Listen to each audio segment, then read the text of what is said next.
everyone, my name is Chelsea and welcome back to my channel. For today's video, we are talking about my worst books of 2024.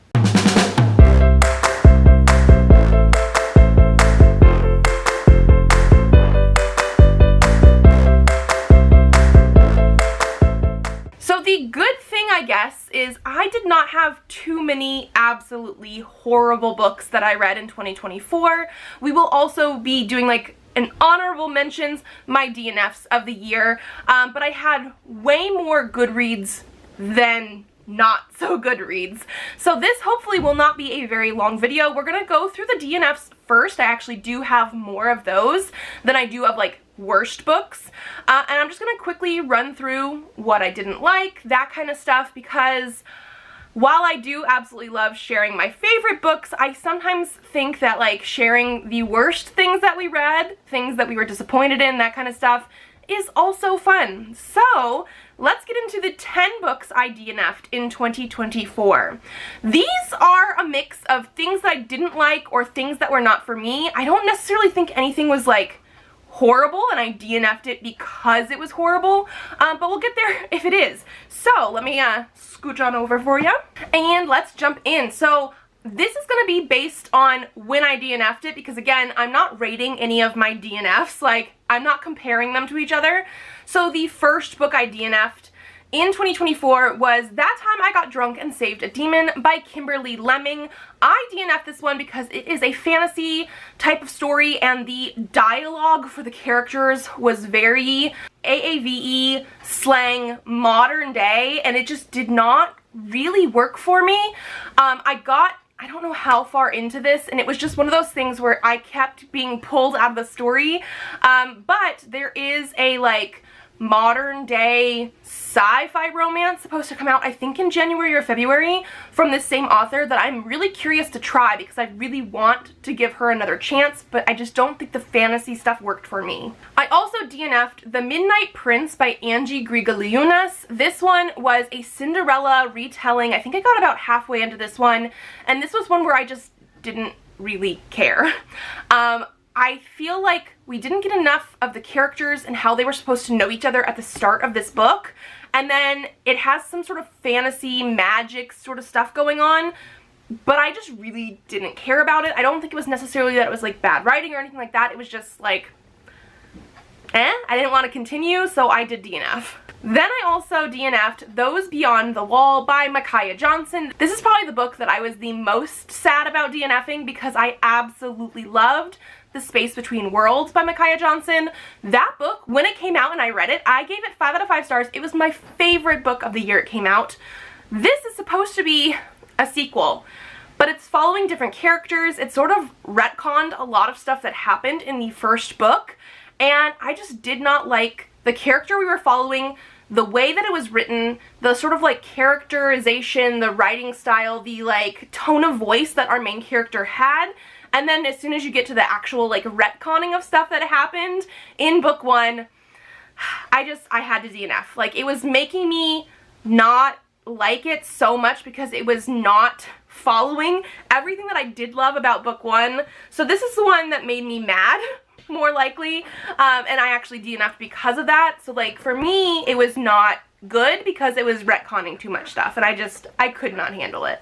I also DNF'd The Namebearer by Natalia Hernandez. I DNF'd this one pretty early. It was supposed to be one of my Patreon book club books, but the writing style specifically, I could not get into. It felt like everything was taking forever, so many descriptions, like chapters were feeling super drawn out and long, and like it was so slow that I just like could not focus on it, could not do it, did not want to pick it up. It is mostly a writing style like that is not for me, so some people do absolutely love this one, but I just could not get into it. I also DNF'd The Thousandth Floor by Katherine McGee.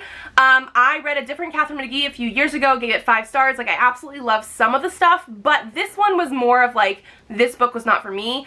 It was more like Gossip Girls in a like sci-fi sort of dystopian high-rise type of thing, and it was just very like Mean Girl-esque. Like, the characters were not nice, there were lots of secrets and gossip and all this kind of stuff, and I just was like, that is not something I want to read. That's just not my thing, so I did DNF.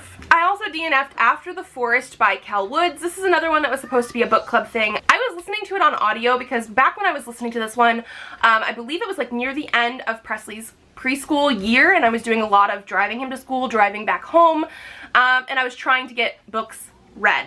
My thing with this one is it was taking forever. I got over halfway through this one and I was expecting a Hansel, Gretel, adult fantasy type of thing, and I got more of like a historical fiction type of vibe. I did not care about the characters or the setting. There was barely any magic in the parts that I was listening to. It was very historical drama type of stuff, which is not my thing, and it just felt, again, like it was going very, very slow. My hold from the library when I was listening to it eventually ran out, and in order to put it back on hold, it would have taken like another 6 to 8 weeks, and I was just like, you know what? I'm done.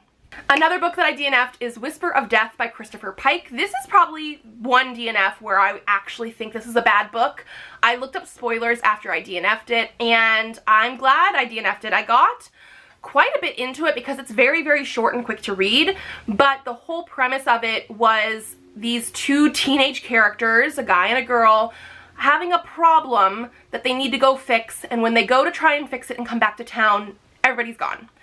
Everybody's missing. They find a couple other people, and it's all supposedly related to this girl who committed suicide a while ago. She wrote stories, and these stories are coming true now.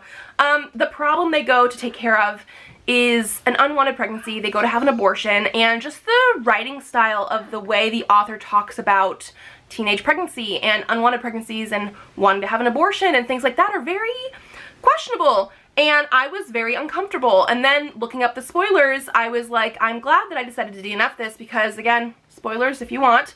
Yeah, the way that he talks about abortion, and there is rape.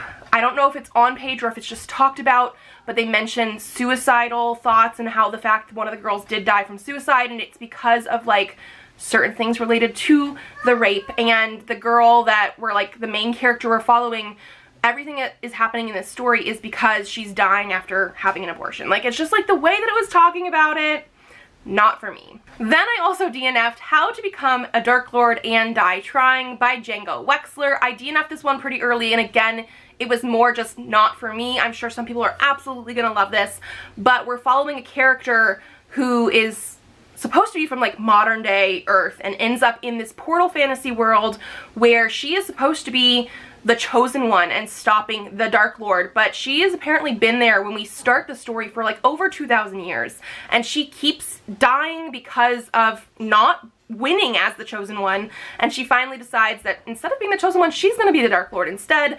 And it is very graphic and brutal, and she curses up a storm, and it's not necessarily a bad thing, but all of that with the fact that we don't start the story until like 2,000 years after she's been in this world and all this bad stuff has happened.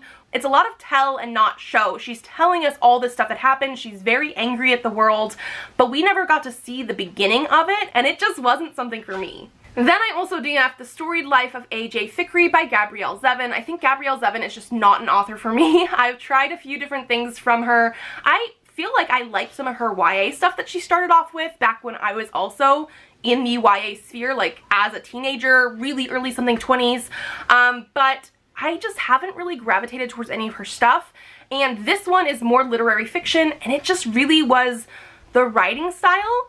I listened to this on audio, and I probably could have finished it within another hour or so listening on 2x speed, but it was very boring. I did not care about the characters. I did not care about any of the plot. I don't think I'm missing anything by not finishing it out, so yeah. And the last DNF I have here is Merry Ever After by Tessa Bailey. This is one of those Amazon original Christmas stories that is like 50-something pages.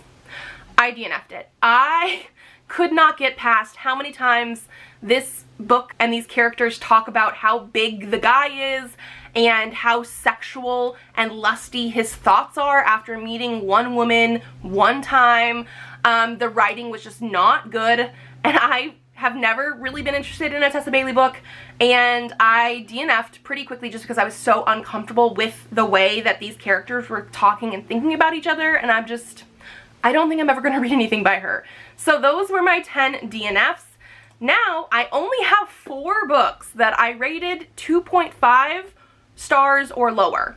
So like literally everything above that point was a 3-star or higher, which 3-star for me is meh, like it's okay, but it's not bad, you know what I mean? So I only have 4 books to talk about today. The first one, we're gonna go from my least favorite to the one that I disliked the most. Does that make sense?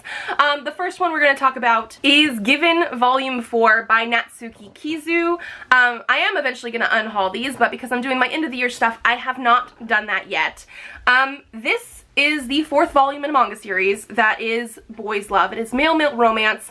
It is all revolving around these people in this band. I was okay with the first 3 volumes, nothing amazing, but I thought I was going to continue with this series. However, in this 4th volume, we do have a sort of dubious consent sort of situation in here that, again, I don't think was necessarily horrible. Like, I have seen it done way worse. It is more just like feelings took over, people were sort of protesting and they gave in, and like, I still am just very uncomfortable with that situation. I don't know how this series is going to go past that, but I just was already only okay with the first 3 books in the series, so when I got to this part, I was like, no thank you. So I gave this book a 2.5, and I've decided to DNF the rest of the series. I'm done. The next book I have here is I Am Hexed. This is by Kirsten Thompson and a bunch of different other illustrators, and this one I gave another 2.5 stars. This I read because I needed to read a book that was one of the lowest rated on my TBR, and I did rate it quite low. This is a magical comic. There's a few different artists that work in here, but the magic is oppressed, and they're using it sort of as an allegory for racism and homophobia and things like that. Like, people are doing protests because they just want to have magic and be allowed to be who they are, but they're doing it in a way where, like, the people that are protesting magic are the people that say all lives matter and things like that. And so the way that they used it as an allegory did not work for me, but then also I feel like we needed more characterization and more plotline. The way that this volume wraps up was way too quickly, and not even like in a super nice way with like a perfect bow. It was just sort of like, oh, we're gonna wrap it up but not give you all the details. So I just was really underwhelmed by this one, and it wasn't even just meh for me because I was a little bit mad at the way they were trying to use magic as being oppressed, and they were really pulling from like police killings of black people and putting it in a magic setting. It rubbed me the wrong way. The next one I have here actually is going to be a 2-star read for me, and that is going to be The White and Blue Between Us by Kiyuhiko. This is another boys love manga, and I did not like this one. I don't think the characters were developed. This is supposed to be about like a second chance romance with these 2 boys who like had some sort of relationship in high school, but now we come into the story when they're men. They've been gone from high school for a while, they're in their 20s, and they're just gonna bring the romance back again. However, we don't get to see any sort of development between them or their relationship, and the thing is, one of these boys hurt the other one very, very badly when they broke up originally in high school, and so he's sort of like pushing himself on this other boy, and when I say that, I mean a very, very dubious consent scene, more like almost exactly rape on page. I was so turned off by that. Like, there was no redeeming qualities for this. It is a very low 2-star, but because it was just a manga and very quick to read, I didn't rate it quite as low as the one we're going to talk about in just a second. My worst book of 2024 is Cosplay and Confrontation by Sarah Zane. So the reason this is my worst book is the fact that it actually was a book and I read the whole thing, and I was actually angry at a lot of stuff when I was reading it, whereas like The White and Blue Between Us was more shocking in the fact that we had one very dubious, pretty much rape scene on page. Everything else was like meh. I wished for more characters, I wished for more relationship, but it was fine. It was not my favorite at all, but it was okay. Cosplay and Confrontation, I was mad at. So this is a sapphic romance, enemies to lovers type of situation, and I think the biggest thing for me about this is the reason why they're enemies is very one-sided and 100% based on a miscommunication, but the thing is, they're enemies in the sense that they used to be best friends. The miscommunication that I feel like people understand very quickly as a reader is that one of them had a crush on the other, but didn't want to say that they had a crush on the other girl. The other girl took it completely the wrong way. So we come into this with one girl absolutely hating the other one, sabotaging her in their cosplay competition type of things, and like being the worst person. Like, she is verbally hateful, she is physically hateful. I just was like, why would I ever want to root for a romance between these two characters? And like, yes, one of them has been like pining for the other one, and there was this big miscommunication, but once the other girl who had the miscommunication is being that hateful to you, how are you still having a crush slash like in love with her? How is this even happening? Like, she is the worst person ever, and yet it kept coming back to that, and I was just like, really? I think another thing that got me, even though it wasn't making me as mad at it, was the fact that this is based on like King Arthur type of stuff. So our characters' names are based on that. It's really intending to hint at like, here's the reason why things are gonna happen or not. But the problem with that is not only is it, you know, intended to be a King Arthur type of thing, there's a character in the story who has to tell you that it's a King Arthur thing, and here is this name being this person, and this name being this person, and oh my gosh, King Arthur did this, so we have to do this. And I was just like, do you not trust us as a reader enough to interpret that? Because making it that way, and then also having your characters state it to themselves and other characters and us, made it feel too obvious. But like in a weird way, like why would these characters be comparing themselves to King Arthur?